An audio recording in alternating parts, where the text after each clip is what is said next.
determine no triângulo abaixo a medida da hipotenusa, a altura em relação à hipotenusa e a projeção dos catetos sobre a hipotenusa. Então ele quer 3 coisas aqui, né?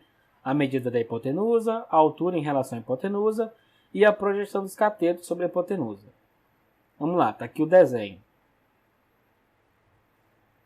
Pelo teorema de Pitágoras, nós temos isso daqui, né? O quadrado da hipotenusa é igual à soma dos quadrados dos catetos, está aqui. E aí o seguinte, a hipotenusa está aqui sendo chamada de x, tá? Nesse exemplo, nessa questão, está sendo chamada de x. Você não pode fazer confusão, tá? A hipotenusa é obrigatória ser chamada de h. Não, não é isso. Pode ser x. Ok? Então, x ao quadrado é igual a 6 ao quadrado mais 8 ao quadrado. São os 2 catetos aqui. E aí, fazendo então a soma, nós temos que a hipotenusa é igual a 10. Ok? Então, nós já achamos então o valor da hipotenusa. Agora, nós podemos utilizar essa, de que b ao quadrado é igual a h vezes m. Nós demonstramos nesse vídeo aqui essa relação métrica, tá? Então, fazendo isso, nós temos 8 ao quadrado igual a 10 vezes y. O y está fazendo esse papel do n, né? E aí nós temos que, aqui ó, 64, 8 ao quadrado é 64, né? E aí eu já fiz direto aqui dividindo os dois lados por 10. Ó. Dividi aqui por 10 e aqui por 10. 10 dividido para 10 é 1, por isso que aqui fica só y. E 64 dividido para 10. Por isso que y dá 6,4 aqui. Utilizando essa outra relação a ao quadrado igual a h vezes m, nós temos o seguinte, 6 ao quadrado, que é 36, é igual a 10 vezes z. Esse 10 aqui é o valor da hipotenusa, hein? A gente achou esse valor aqui.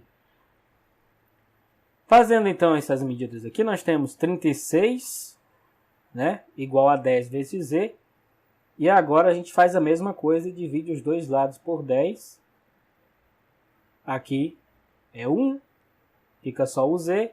E aqui fica 36 dividido para 10, que nesse caso aqui dá 3,6. Comprova aquela relação, né, que esse valor x é a soma de z mais y. Ou seja, 6,4 mais 3,6 realmente dá 10. Então comprova, né, que essa relação aqui, essas duas relações métricas, realmente são verdadeiras, né? Utilizando agora essa informação de c ao quadrado é igual a m vezes n, porque a gente tem que saber agora quem é a altura, ele pediu, né? Nós já achamos aqui as projeções, z e y são as projeções. Nós já achamos então aqui também o valor da hipotenusa, só falta achar a altura, né? Mas nós temos aqui essa relação que indica que a altura dele, do triângulo, em relação à hipotenusa, né, pode ser escrito assim, né, o quadrado dessa altura é igual a m vezes n, ou seja, nessa linguagem aqui seria h ao quadrado é igual a y vezes z. Nós temos aqui h ao quadrado vezes z vezes y, que está escrito aqui, e isso é 3,6 vezes 6,4. E essa multiplicação nós podemos entender dessa maneira, né? Escrevendo em forma de fração, para ficar mais tranquilo. E aí, o resultado disso é exatamente 2.304 dividido por 100, tá? É 36 vezes 64 e 10 vezes 10. Dá isso aqui. Ou seja, h ao quadrado é igual a 23,04. Ou seja, h é a raiz quadrada de 23,04.